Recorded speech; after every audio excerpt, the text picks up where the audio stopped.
Hello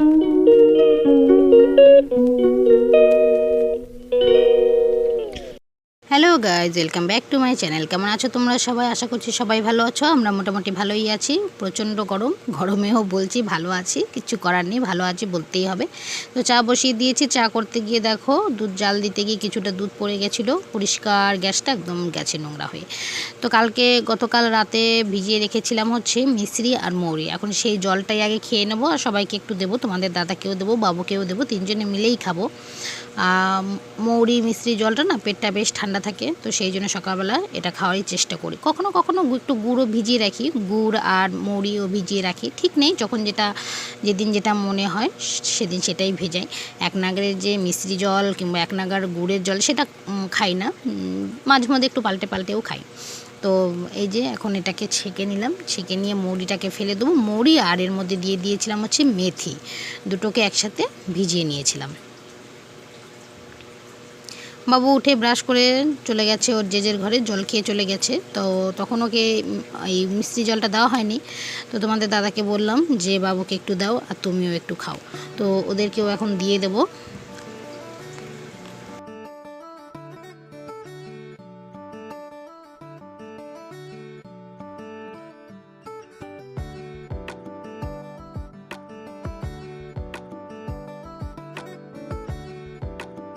এদিকে বাড়িতে চলে এসছে মাছ। তো আমাদের বাড়ির পাশে একটা ছেলে মাছ বিক্রি করছে, তো ভালো ভালো বেশ মাছ আনে।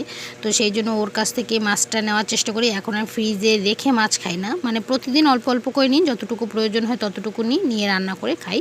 তো আজকেও সেই রকম মাছ নিয়েছি। আজকে নিয়েছি হচ্ছে আর মাছ, অনেক দিন আর মাছ খাওয়া হয় না, তো সেই জন্য আর মাছ নিয়েছি। মাছগুলো বেশ ভালোই আনে, ও খারাপ আনে না। তো সেই জন্য ওর কাছ থেকে এখন নেওয়া হয়। বাজারে খুব একটা তোমাদের দাদাও যায় না গরমের জন্য, বলছে শুধু মাছ আনতে কি যাব, সবজি তো বাড়ি থেকেই রাখছে, তো সেই জন্য আর যাওয়াও হয় না।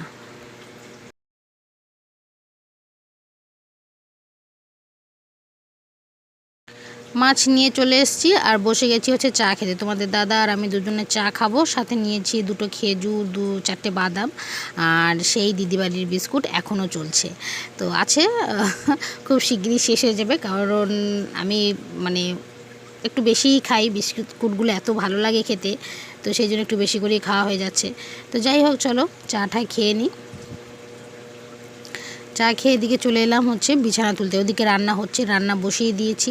আর আজকে ভাবছি যে বিছানা চাদরটা একটু চেঞ্জ করে নেব, কারণ বিছানা চাদরটা পাতা হয়েছে 5-6 দিন হয়ে গেছে, আর যেহেতু সাদা তো একটু যেন কিরম লাগছে, তো সেই জন্য সব কিছু খুলে নিলাম এগুলোকে চেঞ্জ করব বলে।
ঘর মোটামুটি গোছানো। আর এদিকে দেখো রান্না করেছি হচ্ছে শাক ভাজা, আর করেছি হচ্ছে ঝিঙে দিয়ে আলু দিয়ে পোস্ত, ঝিঙে আলুর পোস্ত করেছি। তো ঝিঙেগুলো না খুব একটা ভালো ছিল না, ঝিঙেগুলো কাটতে গিয়ে বড্ড রাগ হচ্ছিলো, কেমন একটু বুড়ো হয়ে গেছিলো।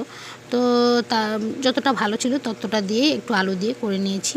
আর এখানে এই দেখো ডাঁটা দিয়ে আলু দিয়ে আর মাছ, আবার সেই ডাঁটা দিয়ে আলু দিয়ে আর মাছ, আর এখানে হচ্ছে একটু আমের টক করছি। এই ছিল আজকে রান্নায়, আর সেরকম কিছু রান্না করিনি। তবে খুব তাড়াহুড়ো করেই আজকে রান্না করেছি, কারণ রান্না করে 12টার মধ্যে বেরিয়ে গেছিলাম বাড়ি থেকে। বাবুকে নিয়ে গেছিলাম একটু ডাক্তারের কাছে চেক আপ করাতে, কারণ সবাই বলে ছেলেটা রোগা রোগা রোগা, তো মেন সমস্যাই হচ্ছে রোগা। তো সেই জন্য ওকে নিয়ে গেছিলাম ডাক্তারের কাছে। তো ডাক্তার দেখে বলল যে ওর ওয়েটও একদম ঠিক আছে, আর ওর হাইট ওর বয়স অনুযায়ী একটু বেশি আছে। তো সেই জন্য বলে চিন্তা করার কোনো কারণে কোনো ওষুধ দেয়নি, শুধুমাত্র ওর গায়ে না হাতের নিচে একটু ঘামাচির মতো হয়েছে, সেই জন্য একটা লোশন জাস্ট দিয়েছে ওটাকে লাগানোর জন্য, তাছাড়া কিছুই দেয়নি। তো তবুও একটু দেখিয়ে নিয়ে এলাম। তোমাদের দাদা মানে অনেক দিন পরে এসছে তো বাড়িতে, স্বাভাবিক ও যখন ছেলেটাকে দেখে তখন ওর মধ্যেও একটা কিন্তু থাকে যে ছেলেটা এত রোগা হয়ে যাচ্ছে কেন, তাহলে কি ওর মা যত্ন করে না? তো সেই জন্য ওকে নিয়েই গেছিলাম যে ও একটু শুনে আসুক, তাহলে একটু মনের শান্তি, এই আর কি। এই ডাক্তার কাছে চলে এসেছি, প্রচুর ভিড় হয় এখানে প্রচুর। তো এই বসে আছি, আমাদের যাওয়ার পরে দেরি হয়নি, যাওয়ার 10-15 মিনিট পরেই আমাদের ডেকেছিল। তো ডাক্তার দেখিয়েও বেরিয়ে গেছি আমরা। ডাক্তার দেখিয়ে চলে এসেছি কোথায় দেখেছো? রিয়েলমি, হ্যাঁ ফোন কিনতে চলে এসেছি। তো আমার যে ফোনটা ছিল আগের, দুটো ফোন আমার, তার মধ্যে একটা ফোনের পিকচার কোয়ালিটি খুব একটা ভালো না, যেটা দিয়ে এখন আপাতত যে ভিডিওটা শ্যুট করা হচ্ছে খুব একটা ভালো না, কারণ অনেক আগে কেনা, 2018 সালে ফোনটা কেনা। তো ফোনটা যে চলছে এটাই আমার ভাগ্য।